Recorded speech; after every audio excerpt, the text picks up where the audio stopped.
Hello dear student, आज के इस वीडियो के अंदर हम संस्कृत पेपर का सॉल्यूशन करेंगे। किस तरह के क्वेश्चन आते हैं वो जानेंगे। तो चलिए शुरू करते हैं पहले क्वेश्चन से, जो कि वस्तुनिष्ठ प्रश्न हैं। पहला प्रश्न दिया हुआ है, धुमक्षिका किम जनयति, यानी मधुमक्खी हैं क्या उत्पन्न करती हैं। ऑप्शन अ है माधुर्यम, ब है गुणाम, स है कटुरसम, द है कषायम। तो यहाँ पर ऑप्शन अ है वो सही आंसर हो जाएगा, क्योंकि मधुमक्खी है, मधु है, शहद है उत्पन्न करती हैं। माधुर्यम का मतलब क्या होता है? शहद होता है। दूसरा है सदैव कुत्र निधेहि चरणम, यानी कुत्र यानी कहाँ, हमेशा अपने जो चरण यानी पाँव हैं कहाँ पर रखने चाहिए, तो आगे की तरफ रखने चाहिए। तो यहाँ पर ऑप्शन में क्या क्या दिया हुआ है? अ है पश्चात, ब है पूरत, स है वामत, द है दक्षिणत। तो यहाँ पर ब ऑप्शन है वो पूरत, हमेशा आगे की तरफ अपने कदम रखने चाहिए, तो पूरत है वो सही आंसर हो जाएगा। तीसरा प्रश्न है ग्रहम शून्य श्रुताम विना इति पाठस्य क्रम क, यानी जो पाठ दिया हुआ है आपकी पाठ्य पुस्तक से, इसका पाठ क्रमांक कौन सा है? तो इसका पाठ क्रमांक छठा है। तो यहाँ पर संस्कृत में लिखा हुआ पंचम, चतुर्थ, षष्ठ, सप्तम, तो स है सही हो जाएगा, षष्ठ। चौथा प्रश्न है शालिनी ग्रीष्मावकाशे कुत्र आगच्छति, शालिनी गर्मियों की छुट्टियों में कहाँ आती हैं? तो यहाँ पर पति के घर तो रहती हैं, तो यहाँ ऑप्शन में दिया हुआ है पितृगृहम, ब है पतिगृहम, स है मातृगृहम और द है भातृजाया गृहम। तो यहाँ पिता के घर आती है, तो ऑप्शन अ है राइट हो जाएगा। पांचवा प्रश्न है गुणाम गुणेज्ञेषु भवन्ति, तो इसका जो होगा गुणाम गुणेज्ञ भवन्ति, यानी गुणों से रिलेटेड है, तो इसका आंसर क्या हो जाएगा? अ हो जाएगा, गुणा, गुण से ही तो होता है। अगला जो क्वेश्चन है छठा, लुब्धस्य नश्यति, यानी लोभ लालच से किसका नाश होता है? यौवन, यश, मैत्री, संख्य। तो यहाँ पर ब ऑप्शन है यश, तो यश है उसका नाश होता है लालच से। सातवां प्रश्न है गुहाया स्वामी आसित, गुहा यानी गुफा का स्वामी कौन था? तो यहाँ स्टोरी से आपका जो प्रश्न निकलता है उसका सही आंसर लिखना है आपको। अ है खरन खरह, ब है सिंह, स है दधिपुच श्रृंगाल और द है कश्यप यानी कछुआ। तो यहाँ पर श्रृंगाल यानी कि यहाँ शियाल था, तो स ऑप्शन है दधिपुच श्रृंगाल, उसकी गुफा थी, गुफा का स्वामी था, तो स है इसका सही आंसर हो जाएगा। आठवां प्रश्न है गज परिमाण धारयति, गज परिमाण को धारण करने वाला क्या कहलाता है, कौन होता है? अ है तड़गाह, ब है गजधर, स है शिल्पी और द है कच्छप। तो यहाँ पर गजधर है वो सही ऑप्शन होगा, सही आंसर होगा, क्योंकि गज धारण करने वाले को गजधर कहते हैं। नवा क्वेश्चन है पिब धातु लट लकार प्रथम पुरुष एक वचन अस्ति, जैसा कि आप याद करते हैं धातु रूप पठति पठत पठंती, वो वाले जो है आपको अगर याद है तो इसका सही आंसर लिख पाएंगे।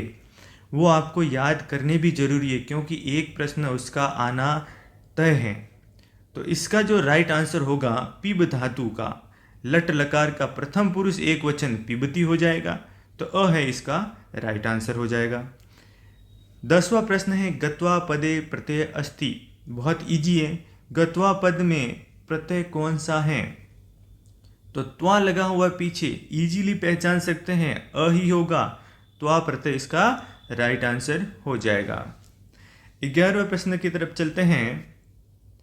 विद्यालय इति पदे संधि अस्ति, विद्यालय पद के अंदर संधि है, तो संधि कौन सी होगी? विद्या प्लस आलय, क्योंकि दोनों शब्द बनने चाहिए दोनों तरफ, तो स ऑप्शन में आपको दिख रहा है विद्या प्लस आलय। अब विद्या में आ है और आलय में भी आ है, तो आ प्लस आ मिल जाएंगे, संधि में ऐसे होता है, लास्ट वाले जो वर्ण हैं उसके जो स्वर वो मिलते हैं, या तो स्वर होते हैं व्यंजन होते हैं, तो यहाँ अंत में ध्या के अंदर आ है और आलय के आ, ये दोनों मिल जाएंगे तो क्या बन जाएगा, आ बन जाएगा।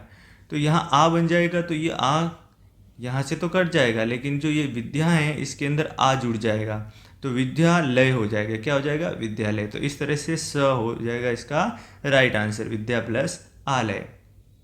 12वां प्रश्न है धनम ददातु भिक्षुक पदस्य चतुर्थी प्रयुज्यते, यानी इसमें चतुर्थी विभक्ति है उसका प्रयोजन करना है धनम ददातु भिक्षुक, भिक्षुक के अंदर।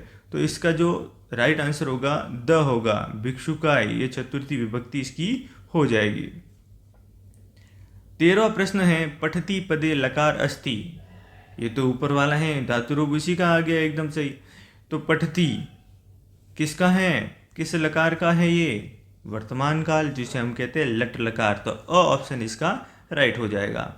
अगला क्वेश्चन है 14वां उपकार इति पदे क उपसर्ग, उपकार में उपसर्ग कौन सा है, तो उपकार में उप है, तो राइट आंसर हो गया, क्या हो जाएगा, बी, उपकार के अंदर उपसर्ग है।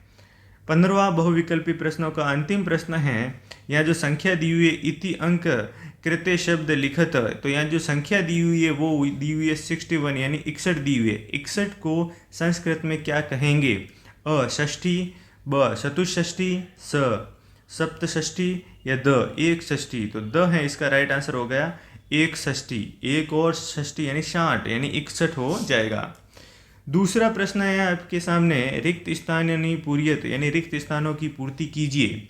तो यहाँ आपको आगे कुछ वर्ड दिए हुए हैं यानी शब्द दिए हुए हैं, उन शब्द की सहायता से आपको रिक्त स्थानों की पूर्ति करनी है। इसमें से कौन सा शब्द आएगा, तो पहला है विहाय, विहाय के आगे इसके अंदर खाली जगह दी हुई है तो इसके अंदर आ जाएगा पौरुष, विहाय पौरुष,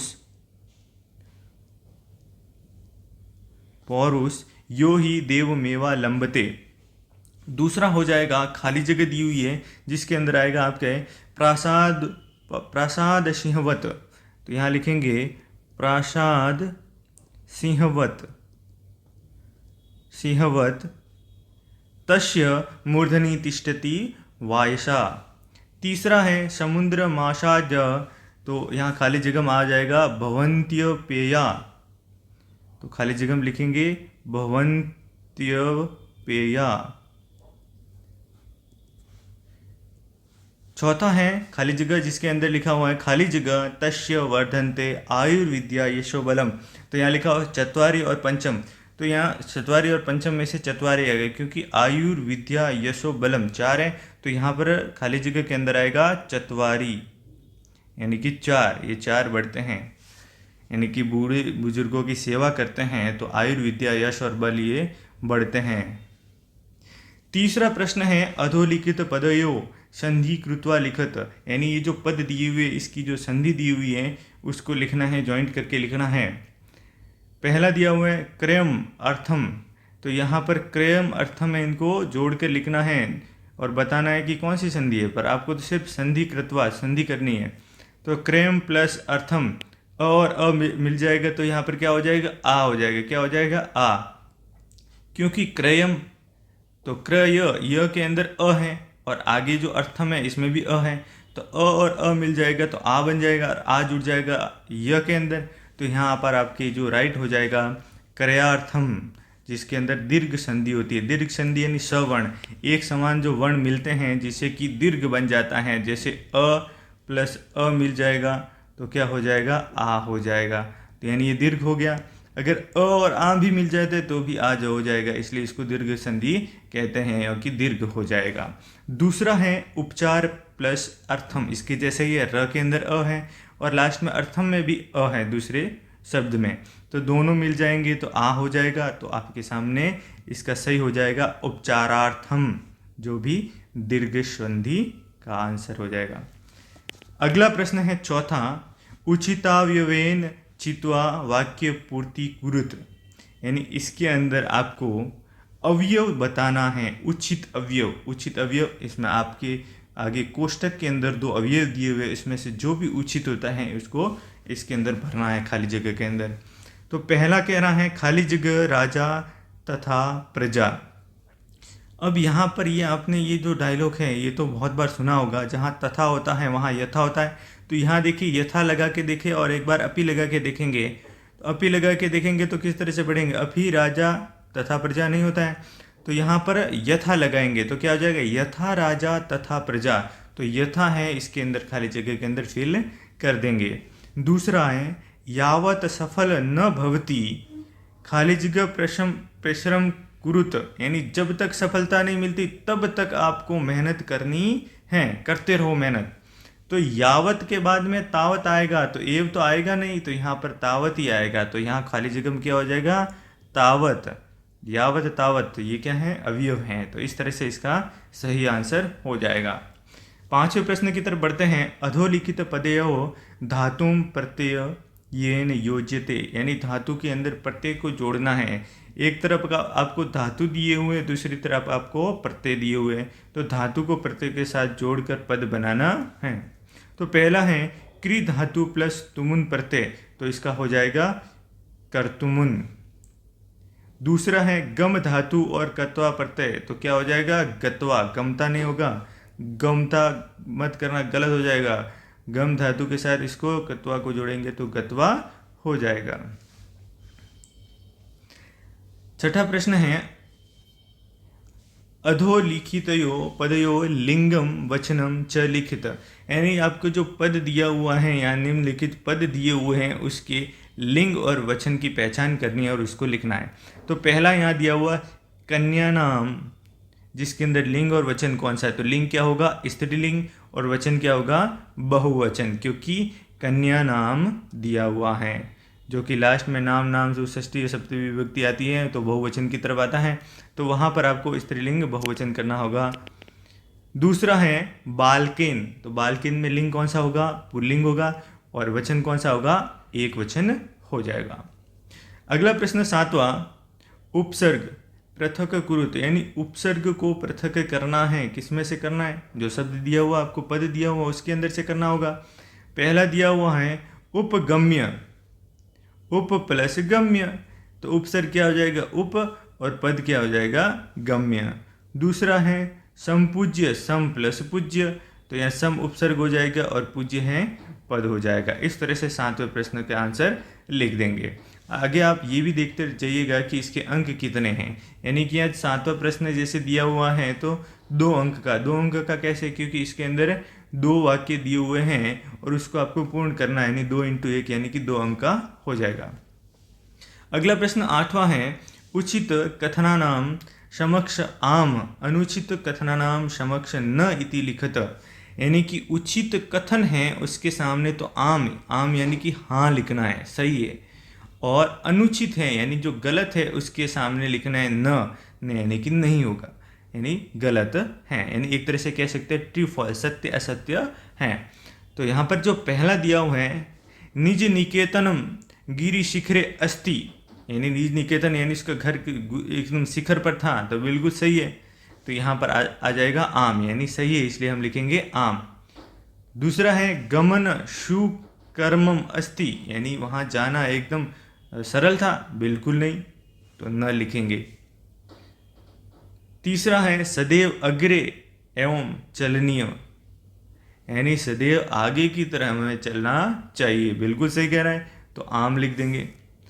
चौथा है पूरत निदेहि चरणम, पूरत यानी आगे की तरफ हमेशा चरण को रखने चाहिए, अपने पैरों को रखने चाहिए, तो ये भी बिल्कुल सही है, तो आम हो जाएगा। अगला प्रश्न है सुमेलन कुरुत, 9वां प्रश्न। 2 खंड दिए हुए हैं जिसमें पहले खंड को दूसरे खंड से मिलाना है, तो मैं पहले से आपको मिलाकर लाया हूँ। तो पहला पूरत लिखा हुआ है तो उसका मिलान कर देंगे आप पृष्ठत। जही ही भीति भज भज से हो जाएगा, यानी अंतिम में भज भज शक्तिम, इससे मिलान हो जाएगा। तीसरा है स्वकीय, यानी खुद का, इसका अपोजिट देखिए परकीय, तो परकीय यानी दूसरों का, इससे मिलान कर दीजिए। भीति यानी डर, डर का उल्टा क्या है यहाँ पर, साहस, तो साहस से मिलान कर देंगे। अनुरक्ति, इसका क्या आ जाएगा उल्टा, विरक्ति, तो विरक्ति से मिलान कर दीजिए। लास्ट में बच जाएगा गमनम, गमनम का आगमनम हो जाएगा। इस तरह से यहाँ पर आपको विलोम शब्द भी दिए जा सकते हैं और इसका अर्थ भी पूछा जा सकता है, तो इसे आपको मिलान करने हैं। अगले प्रश्न की तरफ बढ़ते हैं। 10वां प्रश्न, स्वपाठ्य पुस्तकात श्लोकदीय लिखित यो प्रश्न पत्रे न स्यात्, यानी आपको इस स्वपाठ, ये जो आपको प्रश्न पत्र दिया हुआ है, उस प्रश्न पत्र के अंदर जो नहीं आए वो श्लोक, ऐसे श्लोक लिखने, और वो आपकी पाठ्य पुस्तक से होने चाहिए। अर्थात पाठ्य पुस्तक से ऐसे श्लोक लिखने हैं जो आपके इस प्रश्न पत्र में नहीं हो। तो आपको श्लोक याद रखने हैं, बिल्कुल याद रखने हैं। 4 से 5 श्लोक या सूक्तियाँ याद होनी बहुत जरूरी है। तो श्लोक याद रखेंगे। तो मैं यहाँ 2 श्लोक लिख के लाया हूँ। अभिवादनशीलस्य नित्यं हृदोपसेविन चत्वारि तस्य वर्धते आयुर्विद्या यशोबलम। बहुत छोटा है, आराम से याद कर सकते हैं। दूसरा है, साहित्य संगीत काल विहीन साक्षात पशुम पुच्छ विहीन शाणहीन तृण न खादन्ति जीवमान पद्य गध्येय परम पशुनाम। ये 2 श्लोक है, आपको इस तरह से लिखने हैं। पहले में तो क्या है, जो अभिवादनशील से, यानी जो हमेशा बड़ों की सेवा करता है, अभिवादन करता है, सम्मान करता है, तो इसमें उनके आयुर्विद्या यश और बल ये बढ़ते रहते हैं, हमेशा सता बढ़ते हैं, जो ये 4 लक्षण हैं। दूसरे में लिखा हुआ है, साहित्य संगीत और कला के बिना जो मनुष्य है वो पशु के समान है। और वो पशु है, खाना खाता है, घास खाता है, फिर भी वो कोई काम का नहीं है। इस तरह से इसका अर्थ हो जाएगा। यानी कि बिना सींग और बिना पूंछ वाला जिस तरह से जो पशु होता है उसके समान है। कौन पशु? वो मनुष्य जिसके पास में साहित्य संगीत कला नहीं हो। अगले प्रश्न पे चलते हैं। 11वां प्रश्न, घटना क्रमानुसार वाक्यानि लिखति, यानी ये जो आपके सामने वाक्य दिए हुए हैं वो घटना अनुसार, यानी आपको एक स्टोरी दी हुई है और इस स्टोरी को आप सही क्रम में लिखना है, यानी पहले कौन सा आएगा और बाद में कौन सा आएगा।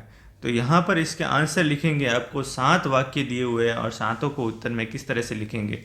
तो सबसे पहले यहाँ पर तीसरा यहाँ लिखा जाएगा, परिभ्रमण सिंह दुधार्तो जात, तो पहले में ये लिख देंगे।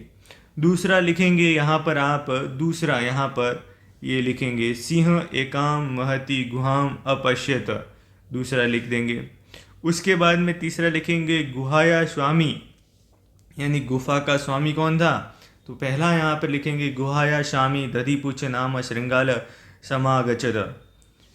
फिर बाद में लिखेंगे, गुहाया को अपि इति श्रृंगालास्य विचार। फिर उसके बाद में लिखेंगे, अतः अत्रैव निगूढ़ो भूत्वा तिष्ठामि। फिर लिखेंगे, दुरस्य श्रृंगाल रवम कुर्तुमार्दभ। फिर लिखेंगे, सिंहम श्रृंगालस्य आहानम वाहवान करोत। फिर अंतिम में 8वां लिखेंगे, दूरम पलायमान श्रृंगाल श्लोकम पठत। इस तरह से आप इसके जो सही क्रम है वो लिख देंगे। यानी आपको स्टोरी है वो याद है अगर, तो आप उसके पॉइंट है वो क्रमानुसार कर सकते हैं। अगले प्रश्न की तरफ बढ़ते हैं। 12वां प्रश्न, अधोलिखित गद्यांश पठित्वा प्रश्नानामुत्तराणि संस्कृत भाषायां लिखत। यानी प्रश्नानामुत्तराणि यानी कि प्रश्न और उसके उत्तर लिखने हैं संस्कृत भाषा में श्लोक इस गद्यांश को पढ़कर। तो यहाँ पर आप इस श्लोक को पढ़ लेंगे। मैं सीधा प्रश्नों पे चलता हूँ और प्रश्नों को कराते हैं। अस्य गद्यांश पठित्वा उचित शीर्षक, इस गद्यांश को पढ़कर उचित शीर्षक बताना है। तो उचित शीर्षक है वो 2 हो सकता है, विभूषित सिंह यानी कि भूखा शेर, या फिर चतुर श्रृंगाल। 2 ऑप्शन हो सकते हैं, इसके 2 शीर्षक बन सकते हैं। इसमें से आप कोई भी 2 लिख सकते हैं, 2 में से 1 लिख सकते हैं। दूसरा है, वने क प्रतिवसति, वन में कौन रहता था, तो सिंह रहता था। सिंह का नाम क्या था, तो यहाँ पर देखिए यहाँ लिखा हुआ है प्रतिवसति। तो प्रतिवसति लिखा हुआ है, तो यहाँ पर आप इसको लिख लेंगे। उत्तर में लिखेंगे वने खर न खर नाम सिंह प्रतिवसति स्म। तो राइट आंसर यहाँ से देखकर लिख देंगे। तीसरा है सिंहस्य किम नाम आसीत, सिंह का क्या नाम था? अरे खरन खर नाम था, तो सिंहस्य नाम खरन खर नाम आसीत, राइट आंसर हो जाएगा। चौथा होगा सिंह कह अचिंतयत, सिंह क्या सोचता है? तो यहाँ पर ये पूरी लाइन लिखी हुई है अचिंतयत, यहाँ से तो लिखना कहाँ से आपको? पूरा एक यहाँ नुतम से लिखना, अचिंत्यति यानी अचिंत्यति तो नुतम, नूनम एतस्या गुह्याया रात्रो को अपि जीव आगच्छति अतः अत्रैव निगूढ़ो भूत्वा तिष्ठामि इति, यह आंसर आप इसके अंदर लिख देंगे। पांचवा है परिभ्रमण सिंह क जात, तो राइट आंसर इसमें लिखेंगे परिभ्रमण सिंह क्षुद्रार्थ जात, जो कि आपके यहाँ इस पद्यांश के अंदर गद्यांश के अंदर दिया हुआ है। यहाँ पर जो पहली लाइन है उसमें अंत में दिया हुआ है। छठा है सूर्यास्त समय स क अदृश्यम, तो सूर्यास्त समय स एका महति गुहा अपश्यत। इस तरह से आप 12 प्रश्न के आंसर लिख देंगे।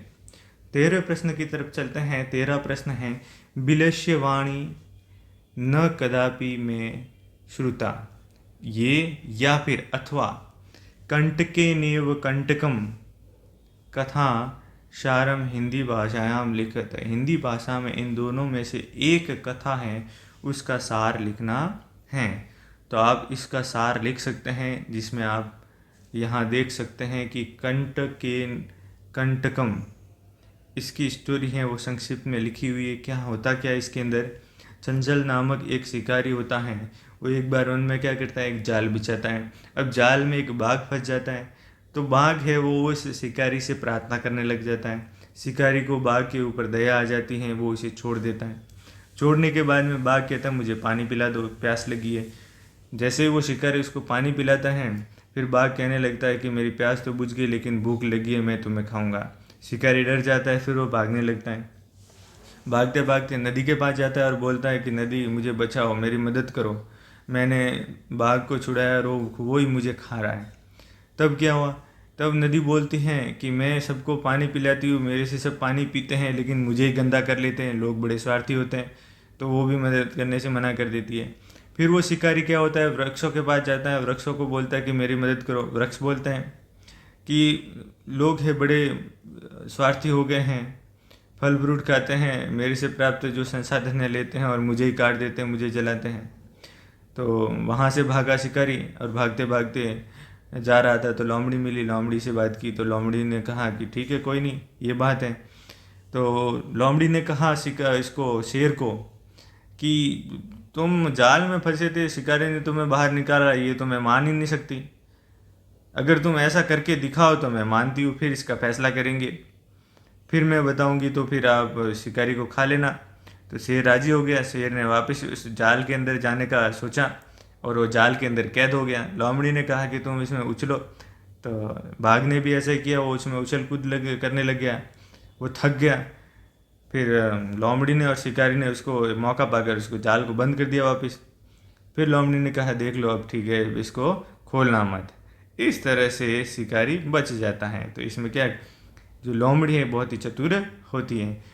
तो इस तरह से इसमें क्या है, मेन क्या बताया है कि जिसकी भलाई करते हैं वही हमें क्या करते हैं, नुकसान पहुंचा लेते हैं कभी कभार। तो इससे हमें बच के रहना चाहिए। इस तरह से आप स्टोरी को संक्षिप्त में लिख सकते हैं हिंदी के अंदर। अगला 14 प्रश्न है रेखांकित पदानी आधृतीय प्रश्न निर्माण कृत, यानी कि जो रेखांकित पद है इसके आधार पर आपको प्रश्न निर्माण करने हैं। जैसा कि यहाँ पर 14वें का पहला दिया हुआ है गुणा गुणेषु गुणाम भवति, तो यहाँ पर गुणा की जगह क्या आ जाएगा, गुणा की जगह हम प्रश्न निर्माण करेंगे तो के लिखेंगे। क्या लिखेंगे, के गुणेषु गुणा भवति। तो इस तरह से प्रश्न का निर्माण हो जाएगा। दूसरा है नद्य सुस्वादातो या भवंती। तो नद्य है यहाँ अंडरलाइन की हुई है, तो नद्य है यानी कि यहाँ स्त्रीलिंग है, तो यहाँ पर क्या लिखेंगे का सुस्वादु तो या भवती भवंती। तो इस तरह से इसका प्रश्न हो जाएगा। तीसरा है व्याद्य व्याघ्र जालात बहिर निशायत। उत्तर हो जाएगा यहाँ व्याद्य की जगह क्या लिखेंगे क व्याघ्र जालत बहिर्निशायत। तो राइट आंसर इस तरह से लिख देंगे। अगला प्रश्न है अधोलिखितान प्रश्नान पूर्ण वाक्येन उत्तरत, यानी जो नीचे लिखे प्रश्न हैं उसको पूर्ण वाक्य में लिखना है, इसके उत्तर देने हैं। तो 15वें का जो पहला है वयम कस्या दिशि अग्रेसराम, यानी किस दिशा में जाना चाहिए। तो ये पाठ्य पुस्तक से प्रश्न आया हुआ है, आंसर लिखेंगे वयम डीजी भारतम इति दिशि अग्रेसराम। दूसरा है चंचलेन वने किम कृतम, तो लिखेंगे चंचलेन वने जालम विस्तारितम। चंचल है वो जंगल में जाल है वो फैलाता है, जाल लगाता है। 16वां प्रश्न है केशाम समवाय सप्त भगिन्य इति कथ्यते, यानी 7 समूहों जो 7 सिस्टर हैं, 7 जो समूह हैं यानी कि सप्त भगिनी, उनको किसको कहते हैं, किस समूह को सप्त भगिनी कहते हैं। तो आंसर लिखेंगे सप्त राज्यानाम समवाय सप्त भगिनी कथ्यते। राइट आंसर हो जाएगा। दूसरा है राकेश शालिनी कुत्र गंतु कथ्यति, तो आंसर हो जाएगा राकेश शालिनी चिकित्सालय गंतु कथ्यति, यानी चिकित्सालय जाने का कहते हैं। 17वां होगा कस्य यस्य नश्यन्ति, तो लुब्धस्य यस्य नश्यन्ति, यानी कि लालच लोभ से यश का नाश होता है। 17वें का दूसरा है भारत जनायम के परिपूता अस्ति, तो आंसर होगा अध्यात्म सुधा तरिणी स्नाने, यानी स्नान करने से, आध्यात्मिक रूप से जो स्नान करते हैं जिससे क्या होता है भारत जनानाम के पूरित, इसका आंसर हो जाएगा। 18वां है चित्र दृष्टवा मंजूषात पदानि च प्रयुज्यत वाक्यानि रचयति, यानी जो मंजूषा यानी आपको जो ये ब्रैकेट दिया हुआ है उसके अंदर जो शब्द दिए हुए उनकी सहायता से चित्र दिखाया गया है, उनके ऊपर आपको पद निर्माण करने हैं। तो चित्र किसका है, रक्षाबंधन पर्व का है, तो उनके ऊपर आपको 6 लाइनें लिखनी हैं। तो आप लिखेंगे पहला इदम चित्रम रक्षाबंधन पर्वस्य अस्ति। दूसरा लिखेंगे रक्षाबंधनम उत्सव श्रावण मासस्य पूर्णिमाया आयोज्यते, यानी पूर्णिमा के अंदर जो श्रावण मास की पूर्णिमा है उस दिन रक्षाबंधन उत्सव का आयोजन किया जाता है। तीसरा अस्मिन् दिवसे भगिनी भ्रातरम रक्षासूत्रम बंधनानि, यानी कि इस दिन बहन है और भाई की कलाई पर रक्षासूत्र बांधती हैं। चौथा है अयम दिवस शिक्षारंभ दिवस अपि भवति, यानी इस दिन को शिक्षा आरंभ दिवस भी कह सकते हैं। 5वां रक्षाबंधन उत्सव जनानां वैर भावम विस्मृत्य आयोज्यते, यानी रक्षाबंधन उत्सव है लोग वैर भाव भूल कर इसे मनाते हैं। 6ठा रक्षाबंधनोत्सव सामाजिक समरसताया अपि उत्सव अस्ति, यानी जो रक्षाबंधन उत्सव है वो सामाजिक समरसता का भी उत्सव है, मेल भाव का, समायोजन का, भाईचारे का उत्सव है। अगला इसका जो प्रश्न है अथवा में दिया हुआ है। अथवा के अंदर आपको एक स्टोरी दी हुई है, कथा दी हुई है, उसको पूरा करना है। मंजूषायाम लिखितानाम शब्दानाम सहाययेन कथाम लिखित, यानी इस मंजूषा के अंदर आपको ये जो शब्द दिए हुए उनकी सहायता से खाली जगह भर के इस पूरी स्टोरी का पूरा करना। 21वें वने कश्यन, तो यहाँ जो कश्यन दिया है वो लिखेंगे व्याघ्र। जाल विस्तरित, यानी कि जाल विस्तृत करना है, फैलाता है। फिर खाली जगह स्थित, यानी दूरे, यहाँ क्या आ जाएगा दूरे। क्रमशः आकाशात सपरिवार कपोत राज, खाली जगह यहाँ क्या आ जाएगा नीचे। आगछत यदा कपोत, यहाँ खाली जगह में कपोत आ जाएगा। तंडुलान अपश्यन, तंडुलान चावल, अपश्यन देखते हैं, तदाम देखने के बाद तो तदा, यहाँ तदा आ जाएगा। तेषा लोभो जात, लोभ आ जाता है। परम राजा सहमत नास्ति तस्य, तस्य के बाद में इसे युक्ति आती है तो यहाँ लिखेंगे युक्ति। युक्ति आसित यदि वने कोपि मनुष्य नास्ति तहिर कुतः तंडुलाम, खाली जगह यानी कि संभव। राज्य उपदेशम अस्वीकृत कपोता तंडुलान खादितुम प्रवृत्ता जाले छ निपतिता, अतः उक्तम, यानी उत्तम यानी एकदम।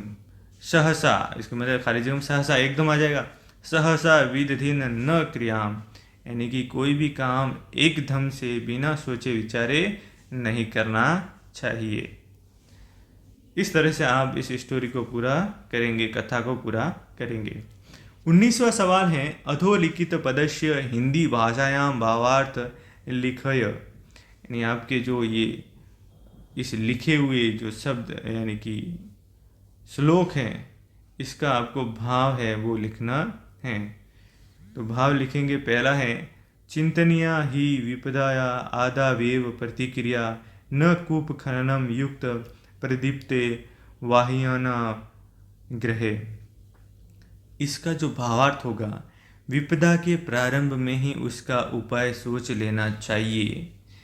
जिस प्रकार घर में आग लगने पर कुआं खोदना उचित नहीं होता, यानी समस्या है उसको पहले से ही इसका उपाय ढूंढ लेना चाहिए। ऐसा नहीं कि आग लगने के बाद में घर में कुआं खोदे, कुआं खोदते खोदते तो वो आग से पूरा घर जल जाएगा। इसलिए समस्या के प्रारंभ में, विपदा के प्रारंभ में ही उसका उपाय सोच लेना चाहिए। इसका अर्थ ही हो गया, भावार्थ हो गया। दूसरा है, दूसरे का जो भावार्थ है सर्वपरवशम दुख सर्वमात्मवशम सुखम एतदिज्ञात्स्माशेन लक्षणम सुख दुख यो। इसका जो भावार्थ होगा, जो पराधीन हैं वे सभी दुखी हैं, जो स्वाधीन हैं वे सभी सुखी हैं, और पराधीन एक दुख हैं, स्वाधीन एक सुख हैं। संक्षेप में सुख और दुख को जानना चाहिए। ये इनका क्या हो जाएगा, भावार्थ हो जाएगा।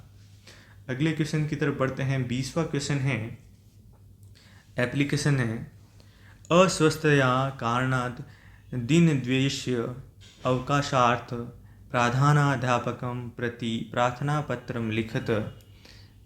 आपको एक प्रार्थना पत्र लिखना है। क्यों? क्योंकि आपको एक अवकाश चाहिए। कारणात यानी कि अस्वस्थता, यानी कि आपकी तबीयत ठीक नहीं है, तब आपको 2 दिन का अवकाश चाहिए। तो प्रार्थनाध्यापक को संस्कृत में एक प्रार्थना पत्र लिखेंगे, जिसके अंदर ये जो शब्द दिए हुए हैं मंजूषा के अंदर, वो आप इसमें उपयोग कर सकते हैं। लिखेंगे यहाँ पर जो आप पूरा एक लिखा हुआ है, लेकिन खाली जगह भरनी है। जो आपकी मंजूषा के अंदर शब्द दिए हैं वही भरने हैं, यानी बहुत ही इजी एप्लीकेशन है। तो यहाँ पर देखिए, सेवायाम श्रीमंत प्रधानाध्यापक महोदय, राजकीय माध्यमिक विद्यालय उदयपुरम राजस्थान। विषय दीनद्वेष्य अवकाशार्थम, यानी 2 दिन की छुट्टी के लिए। महोदय सविनय, सविनय के बाद में क्या आता है, निवेदन आता है। सविनय निवेदनम अस्ति यत अहम, यानी मैं ज्वार पीड़ित हूँ। क्या हूँ? ज्वार पीड़ित, यानी कि बुखार आया हुआ है। ज्वार पीड़िया रुग्णोस्मि, यानी कि हो गया हूँ, पीड़ित हो गया हूँ। अतः यानी कि बीमार हूँ, सही हालत में नहीं हूँ। फिर आ जाएगा अतः विद्यालय आगंतुम न शक्नोमि, यहाँ पर क्या खाली जगह आगंतुम आएगा। अस्मात् कारणात्, यानी इस कारण मुझे दीनद्वेष्य 2 दिन का अवकाश। अब यहाँ पर लास्ट में क्या बचेगा? दत्वा, तो यहाँ लिखेंगे दत्वा। कृतार्थायतु भवत, यानी कि 2 दिन का अवकाश दिलाने की कृपा करे। स धन्यवाद। भवताम आज्ञापालकम कक्षा अष्टमी, यहाँ पर लिखा हो अष्टमी, तो लास्ट वाला अष्टमी यहाँ आ जाएगा। इस तरह से आप पूरी एप्लीकेशन यानी कि प्रार्थना पत्र लिखेंगे। अगला प्रश्न है 21वां, जो कि अंतिम प्रश्न है। निबंध लिखना है आपको, 6 नंबर का है, जिसके अंदर आपको निर्देशानुसार सार पदानि स्वीकृत्य उद्यानम विषय निबंध लेखनम कुरुत, यानी आपको इस पॉइंटों की सहायता से आपको निबंध लिखना है। किसके ऊपर? उद्यान के ऊपर। तो उद्यान के ऊपर निबंध कुछ इस तरह से होगा। मम विद्यालयस्य समीपे एकम उद्यानम अस्ति। दूसरा, उद्याने विविधा पादपा वृक्षा च रोहन्ते। तीसरा, उद्याने वृक्षेषु खगा मधुरम कूजन्ति। चौथा, उद्याने पुष्पेषु भ्रमरा गुज्यन्ति मकरंद च पिबन्ति। पांचवा, जनां प्रातःकाले भ्रमणाय उद्याने गच्छन्ति। छठा, उद्याने पर्यावरण शुद्धरपि संभवति। सातवां, सर्वत्र रम्याणि दृश्याणि भवन्ति। आठवां, पादपेषु सुंदराणि पुष्पाणि सन्ति। इस तरह से आप लेख लिख सकते हैं। अर्थ क्या होगा? मम विद्यालय से समीपे एक उद्यानम अस्ति, मेरे विद्यालय के पास में एक उद्यान है। दूसरा, उद्याने विविधता पादपा वृक्षा च रोचन्ते, यहाँ पर अलग अलग प्रकार के पेड़ पौधे हैं। तीसरा, उद्याने वृक्षेषु खगा मधुरम कूजन्ति, यानी कि इस उद्यान के अंदर वृक्षों पर खग यानी कि पक्षी मधुर कुंजन कर रहे हैं, कलरव कर रहे हैं। चौथा, उद्याने पुष्पेषु भ्रमरा गुज्यन्ति मकरंदम च पिबन्ति, यानी कि उद्यान में पुष्पों के ऊपर भ्रमरे यानी भौएं गूंज रहे हैं, गुंजन कर रहे हैं, साथ में मकरंद है वो पी रहे हैं, यानी इसमें से रस है वो चूस रहे हैं। पांचवा, जना प्रातःकाले भ्रमणाय उद्यान गच्छति, यानी कि लोग हैं वहाँ पर सुबह सुबह घूमने के लिए आते हैं। छठा, उद्याने पर्यावरण शुद्धरपि संभवति, यानी कि उद्यान से पर्यावरण है वो शुद्ध होता है। सातवां, सर्वत्र रम्याणि दृश्याणि भवन्ति, चारों तरफ बहुत ही अच्छा सुंदर दृश्य देखने को मिलता है और सुंदर दृश्य है वो दिखाई देता है। पादपेषु सुंदराणि पुष्पाणि सन्ति, यानी पादपों के पर बहुत सुंदर सुंदर पुष्प लगे हुए हैं। इस तरह से इसका आंसर हो जाएगा और इस तरह से आपका पेपर है वो पूरा हो जाता है। ये आपका लास्ट एग्ज़ाम होगा। इस एग्ज़ाम के लिए आपको बेस्ट ऑफ लक। उम्मीद करते हैं ये पेपर आपके लिए बहुत ही लाभकारी सिद्ध होगा। इस तरह से आप इसके मिलान इसके जैसे जैसे प्रश्न हैं वो याद कीजिएगा। ये आपको आइडिया लग जाता है कि पेपर किस तरह से आने वाला है। Thank you for watching.